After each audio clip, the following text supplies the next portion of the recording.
दोस्तों नमस्कार, मैं अनुज एक बार फिर आप सभी का स्वागत करता हूँ शिवालिक प्रगति सेंटर ऑनलाइन क्लासेस में। दोस्तों आज बहुत दिनों बाद मैं आप लोगों के लिए एक फिर वीडियो अपलोड कर रहा हूँ, जो भी लोग कॉम्पिटिटिव एग्ज़ाम्स की प्रिपरेशन कर रहे हैं उनके लिए। हालाँकि हम लोग कंप्यूटर के कुछ क्वेश्चंस आप लोगों के साथ रेगुलर बेसिस पर हम लोग आपके साथ डिस्कस करते हैं, आप अपलोड करते रहते हैं। तो क्योंकि अभी हाल ही में एक एग्ज़ाम होने वाला है 21 मार्च को जूनियर ऑफिस असिस्टेंट का। तो यदि आप लोग भी जूनियर ऑफिस असिस्टेंट का ये जो एग्ज़ाम है, इसकी यदि आप प्रिपरेशन कर रहे हैं, तो आप लोगों से रिक्वेस्ट मैं करता हूँ कि आप लोग हमारे जो वीडियोज़ कंप्यूटर के जो क्वेश्चन्स आप लोगों के लिए अपलोड किए जाते हैं, उन्हें ज़रूर देखें दोस्तों। क्योंकि जो पेपर आपका होगा, यदि आपने इसका सिलेबस चेक किया होगा, तो इसमें तकरीबन 120 क्वेश्चन जो है आपको कंप्यूटर के पूछे जा सकते हैं।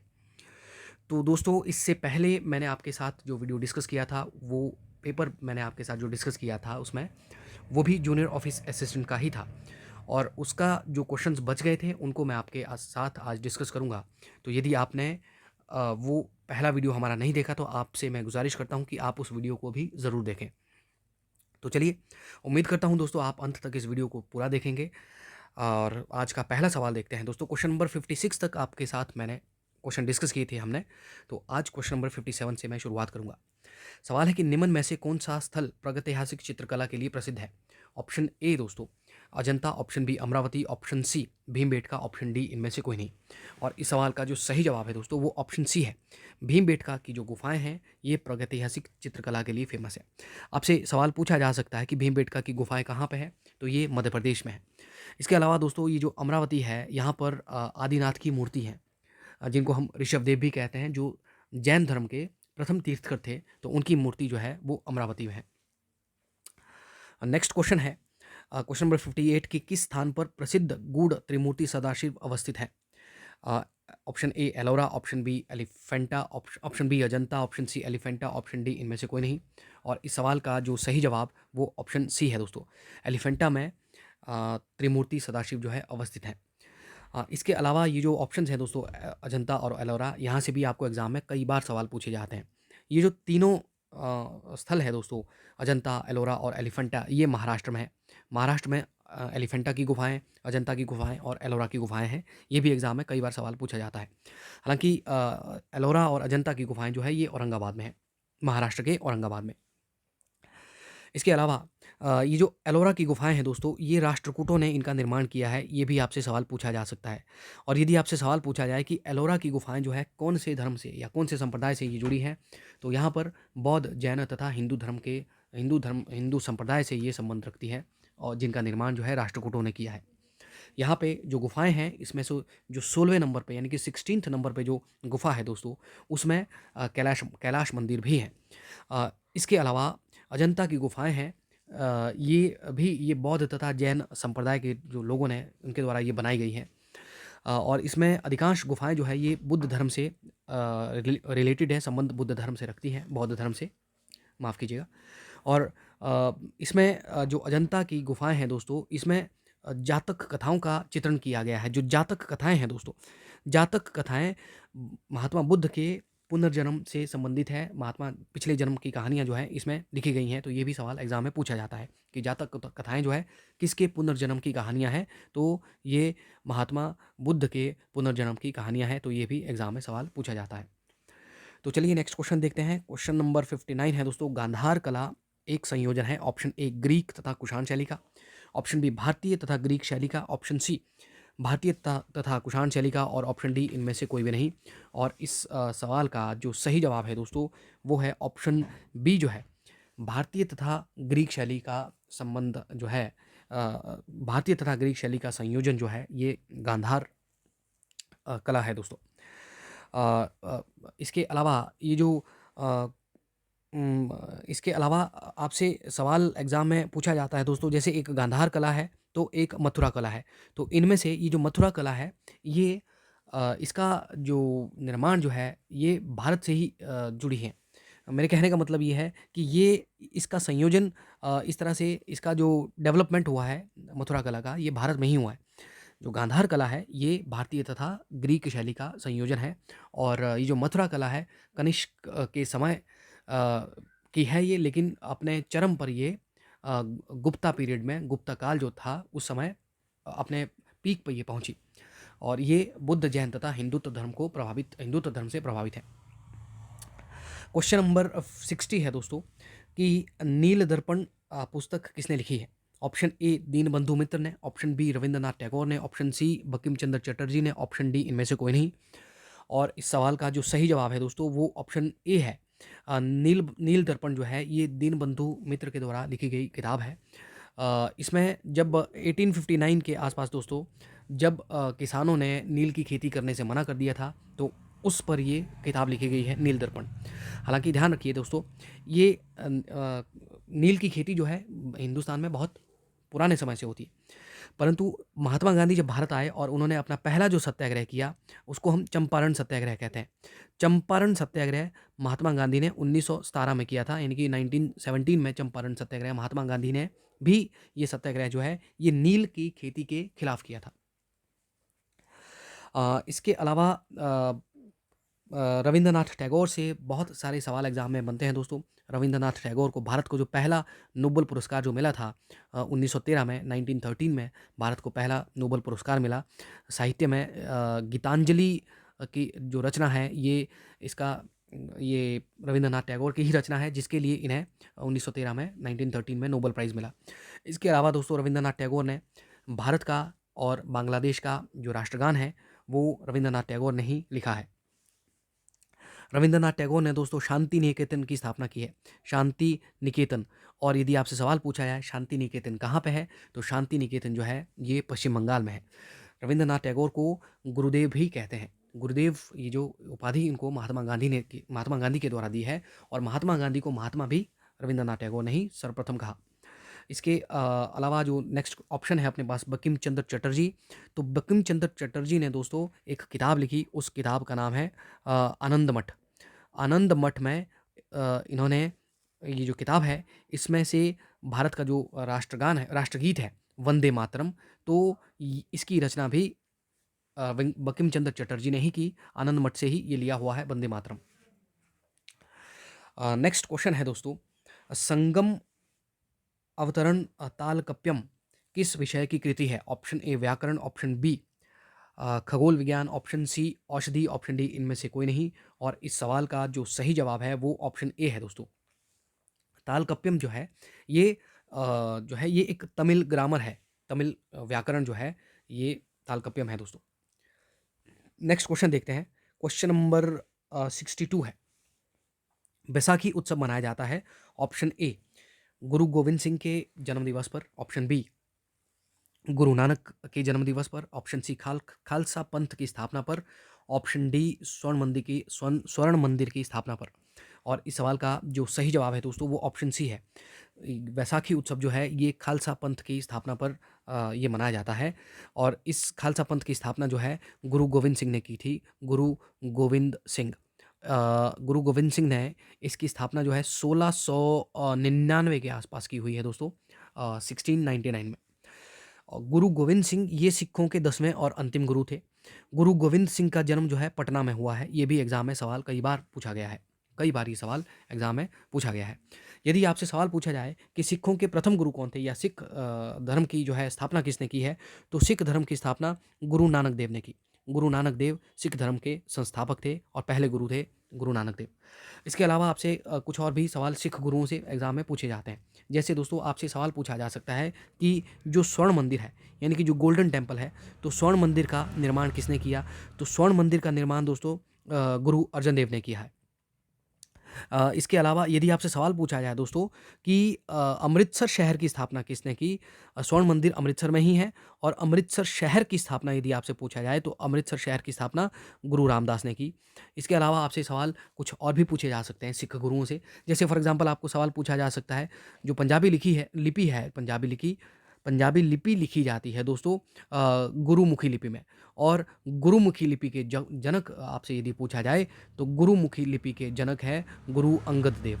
गुरु अंगद जो है ये गुरुमुखी लिपि के जनक है। इसके अलावा आपसे कुछ और भी सवाल पूछे जा सकते हैं, जैसे सिखों के 9वें गुरु आपसे पूछे जा सकते हैं। तो सिखों के 9वें गुरु है गुरु तेग बहादुर।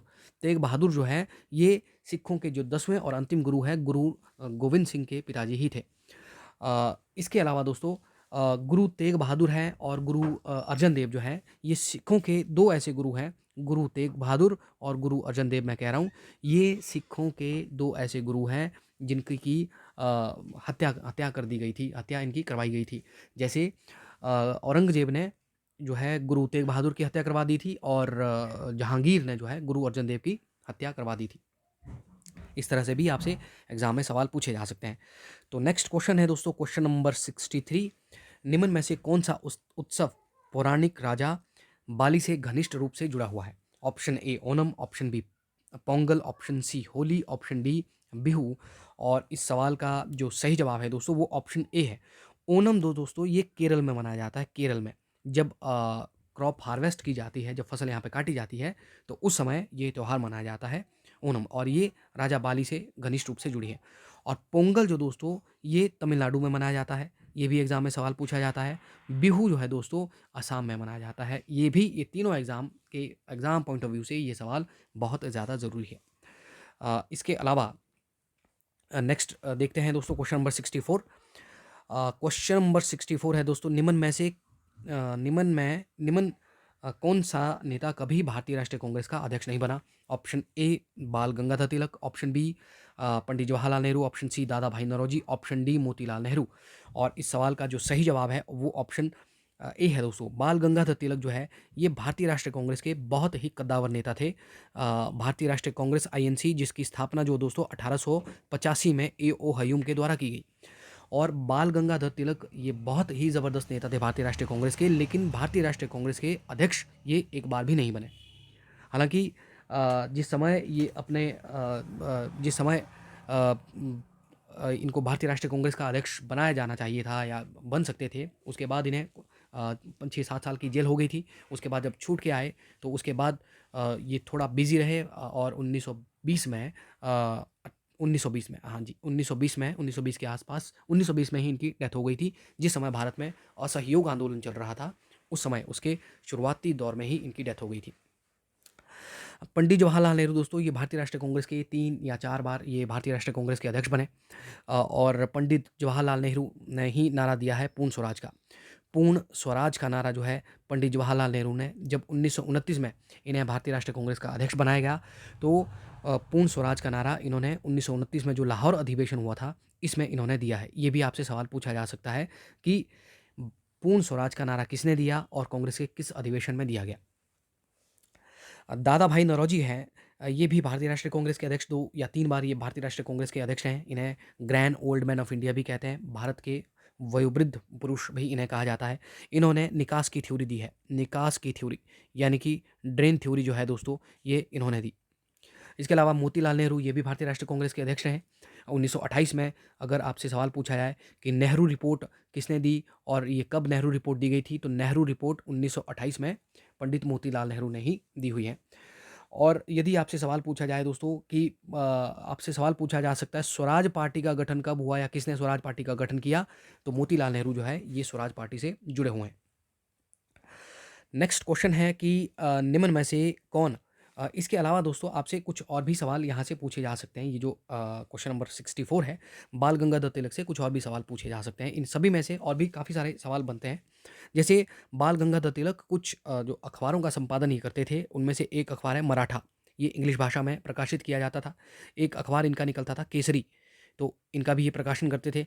बाल गंगाधर तिलक दोस्तों 1916 में 1916 में जब भारत में होम रूल लीग चलाया गया, भारत में जब होम रूल लीग आंदोलन चल रहा था, तो उस समय होम रूल लीग का जो इन्होंने नेतृत्व महाराष्ट्र में किया है, बम्बई को छोड़ करके पूरे महाराष्ट्र में होम रूल लीग का नेतृत्व जो है बाल गंगाधर तिलक ने ही किया है।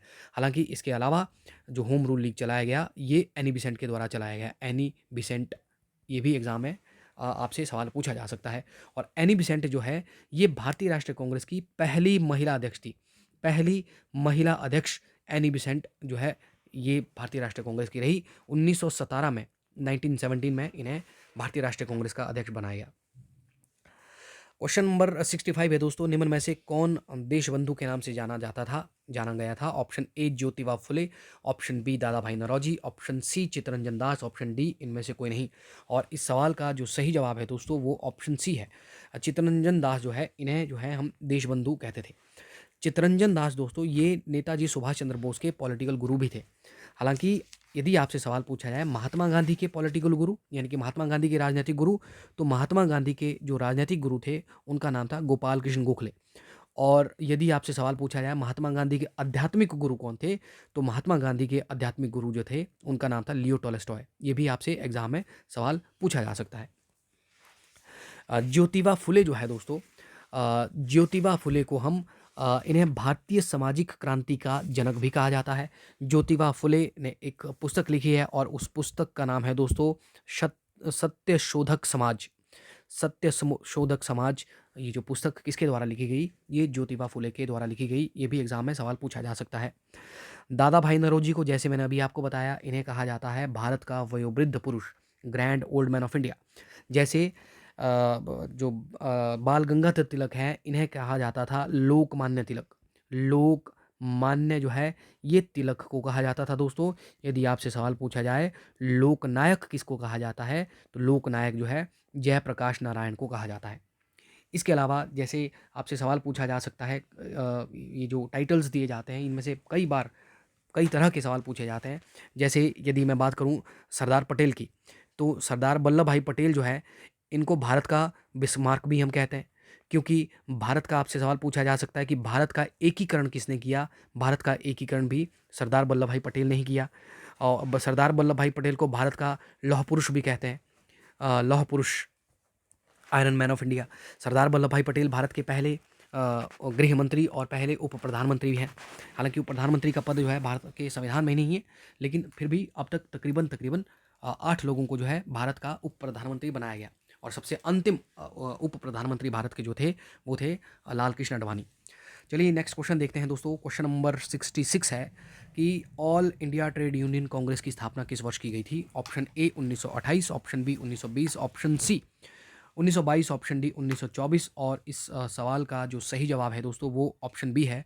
1920 में ऑल इंडिया ट्रेड यूनियन की स्थापना की गई और इसके अध्यक्ष जो है वो लाला लाजपत राय को बनाया गया था। पहले अध्यक्ष जो थे इसके वो लाला लाजपत राय थे।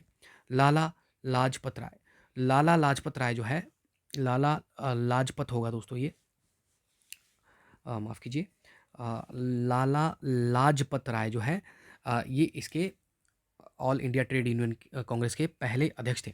लाला लाजपत राय को हम पंजाब केसरी भी कहते हैं, पंजाब केसरी। 1928 में जब साइमन कमीशन भारत पहुंचा, साइमन कमीशन का विरोध करते समय लाला लाजपत राय को इस समय लाठियां पड़ी और इसके बाद ये बीमार पड़ गए, तो इसके बाद इनकी मृत्यु हो गई थी 1928 में ही। नेक्स्ट क्वेश्चन है क्वेश्चन नंबर 67।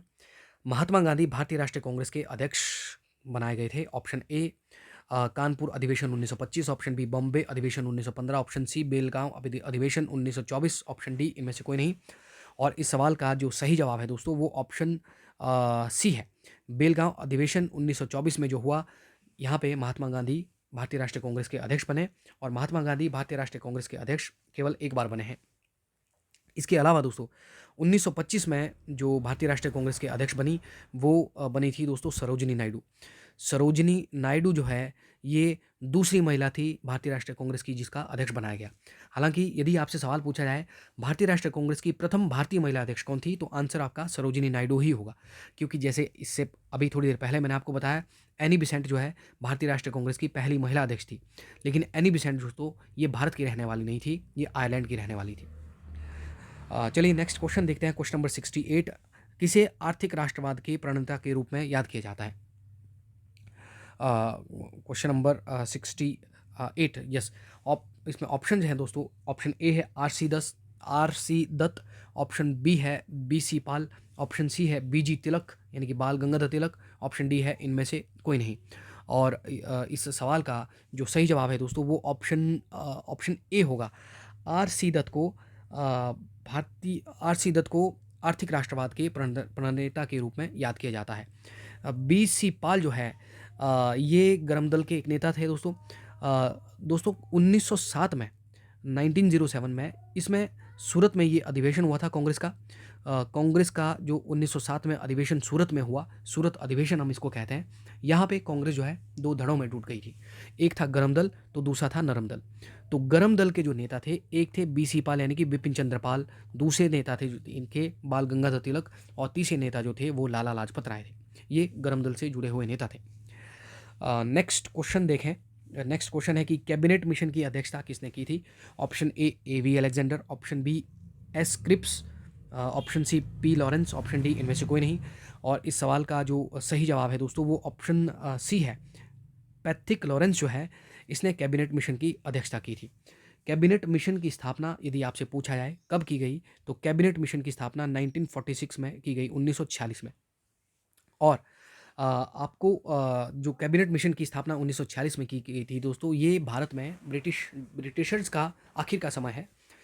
इस समय अंग्रेज जो है भारतीयों में सत्ता का शांतिपूर्ण ढंग से हस्तांतरण करना चाहते थे, जिसके लिए वो भारत में संविधान का निर्माण करवाना चाहते थे। तो संविधान का निर्माण करने के लिए ही कैबिनेट मिशन को गठित किया गया। इसमें 3 सदस्य थे। कैबिनेट मिशन में 3 सदस्य थे। ये एवी अलेक्जेंडर, स्टैफोर्ड क्रिप्स और पैथिक लॉरेंस जो है, ये 3 लोग थे और इसकी अध्यक्षता पैथिक लॉरेंस ने की। क्वेश्चन नंबर 70 है दोस्तों, निम्न में से कौन अगस्त प्रस्ताव से संबंधित था? Option A Lord Linlithgow, option B Lord Wavell, option C Lord Irwin, option D इनमें से कोई नहीं। और इस सवाल का जो सही जवाब वो ऑप्शन ए होगा दोस्तों। लॉर्ड लिलिथगो जो है ये अगस्त प्रस्ताव से यानी कि अगस्त ऑफर से संबंधित है। ध्यान रखिए दोस्तों, ये अगस्त प्रस्ताव है, ये अगस्त क्रांति नहीं है। अगस्त प्रस्ताव जो है ये 1940 में लाया गया। अगस्त क्रांति ये 1942 में हुई। भारत छोड़ो आंदोलन को ही हम अगस्त क्रांति भी कहते हैं। और अगस्त प्रस्ताव जो है इस समय भारत में द्वितीय विश्व युद्ध चल रहा था, 1939 से लेकर 1945 तक जो चला।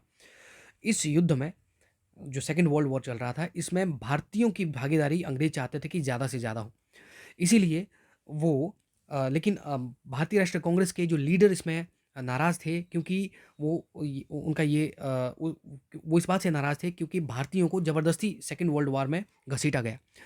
लेकिन उन लोगों को शांत करने के लिए जो ललित को इसमें जो भारत के वायसराय थे, वो ये प्रस्ताव लेके आए थे, अगस्त प्रस्ताव, जिसमें उन्होंने ये कहा कि यदि युद्ध में अभी अंग्रेज़ों का यदि साथ दिया जाएगा तो भारत में इंटरिम गवर्नमेंट बनाई जाएगी। हालांकि ये जो अगस्त प्रस्ताव ये पूरी तरह से फेल हो गया।